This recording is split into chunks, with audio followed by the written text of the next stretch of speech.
Hey guys, welcome back to my channel. Today I want to do a video on setting and keeping your goals.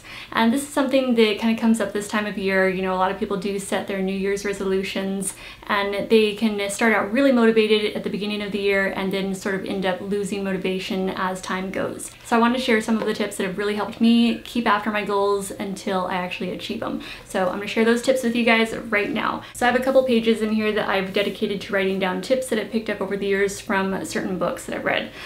So one of the tips is to write down your goals, and that's definitely something that I've found has been, it's made a huge difference in being able to achieve the goal. And once it's written down, it makes it more permanent. It makes it more like you've given your word to achieving this goal and you're not just gonna let it, you know, it's not something you're just gonna say and then you forget about it later on, because it's still there on the paper, hard copy, written down. So you're not gonna be able to just forget about it or blow it off.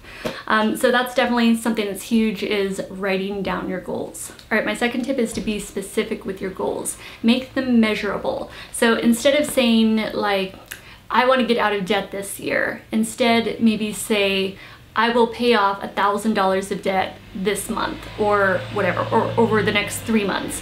Whatever it is, change it to be very specific as you possibly can make it, and it's gonna make it more achievable that way. Okay, so we use the example of getting out of debt, but another one might be, I want to get in shape. So instead of saying, I want to get in shape, you could say, I want to have a six-pack by such and such date, or I want to, you know, build my glute muscles, you know, to have a certain shape or something by such and such date. You know, just get more specific with exactly what you're trying to achieve. Or maybe you have a goal that you want to eat better. So maybe instead of saying, I want to eat better, change it to, I will start replacing processed foods with whole plant foods, or something like that. Just where in your mind you can have just a better picture of what it is that you're trying to do. Another one could be, I want to drink more water. So instead of saying, I want to drink more water, you could change it to, I will drink 3 liters of water every day. Or maybe you have a goal of cutting back on eating sugar this year. So one way you could kind of change that, instead of I want to eat less sugar, maybe you could change it to, I will not drink soft drinks or something this year. Something that will kind of be more tangible, where you can actually see it, it's measurable, and it'll help you achieve your goals because you've been as specific as you possibly can be. So those are just a few examples to get you more on track, get those goals really specific, and make them as measurable as possible. The next tip is to set a time limit and be realistic when you're doing this. So you want to set a time limit where you're not going to be putting too much pressure on yourself, where you're going to be, you know, stressed out about trying to make your goal during this amount of time, but you want it to be that sort of sweet spot. You don't want your goal dragging on forever where you're never actually achieving it. You want to find that good balance of time that it's going to take you to achieve that goal. So I found that, you know, if you're, say, setting a goal to get out of debt, it might not be doable. You might really want to achieve paying off your entire debt within the next 3 months, but that might not be possible, you know, with your income. So you know your income that's coming in every month, and you're gonna have to map out ahead of time, okay, when is this actually doable for me to achieve paying off this debt? You don't want to set yourself up for, you know, disappointment and failure before you've even started your goal by making that time limit too soon. So set a time limit, be realistic, don't set yourself up for failure, set yourself up for success. The next tip is to make a plan to achieve your goal. Figure out what are the steps that you're going to need to accomplish to achieve your goal. And this is going to be really easy if you're writing them down, and you can just spend an entire page on each goal. Just figure out what it is that it's going to take to get you from point A, where you currently are, to point B, which is your end result of the goal that you're trying to achieve. That's why it makes it really helpful to write it all down. And so that's why I will jot down all my goals onto one page, and then each goal gets its separate page, and I can make a list of everything that I need to do to achieve that goal. And since it's all written down, you can constantly refer back to it whenever you need to make sure you're on track, make sure you're meeting your deadlines or your specific goals. You can have little milestones, and we'll get to that too. All right, the next tip I kind of already touched on, and that is to have milestones. It's really important to celebrate your little successes along the way, so that way you can know that you're still on track to achieving your goal. You're seeing little bits of progress, and that's going to help keep you more motivated and help help keep you going for the long term to achieve your goal. So for example, Michael and I's major goal last year was to become 100% debt-free and not owe on any bills, have everything absolutely paid off, and not owe money to anyone other than, you know, paying for basic, you know, household utilities.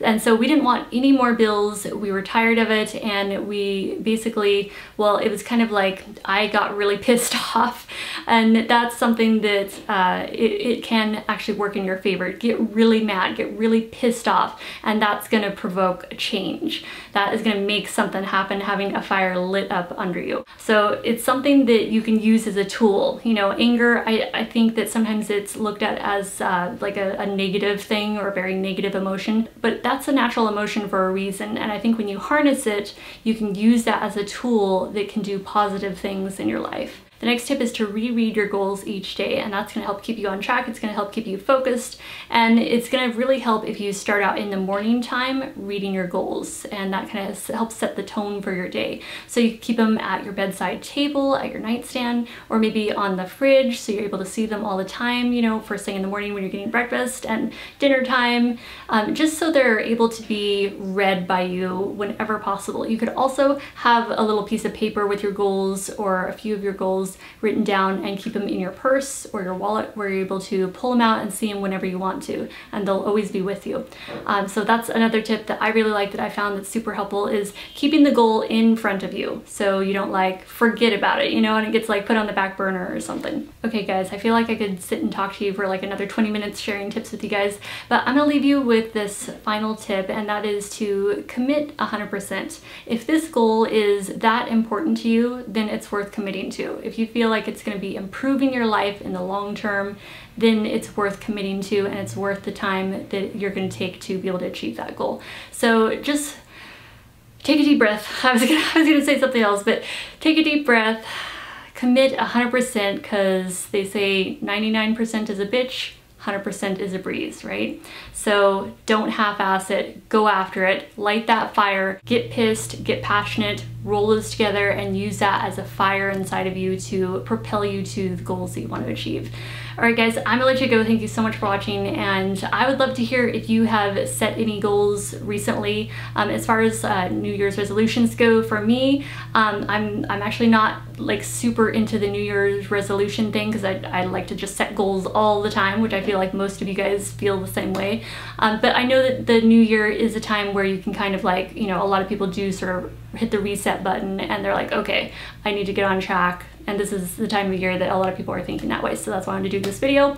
And yeah, just, you know, like set goals as soon as you think about them. So as far as my goals go, I can always do a separate video on that if you guys want to hear like anything that I'm up to. But yeah, I set my goals like last year as soon as I like realized that's what I wanted. So it was, I don't know, like November, October kind of time. And I was like, okay, I want to become more flexible in 2017. So that was kind of my New Year's resolution, I guess I would say, but I started it right then, like as soon as I realized it. So I didn't wait until the new year started. It was just like immediate, and I went to work on it. So that's kind of, I think that's a really good way to sort of approach your goals. Don't wait for a certain time. There's never going to be a perfect time to start. The perfect time to start is actually right now, as soon as you think of it. All right guys, I love you. Thank you so much for watching, and I hope to see you in the next video. And please share in the comments below if you want, if you have a certain goal that you're trying to achieve, or you want, you know, fellow support on or something. I support your goals 100%, so just know you have a friend out here that is rooting for you and supporting you, and I love you guys. Thank you so much for watching, and I will see you in the next video. Bye guys.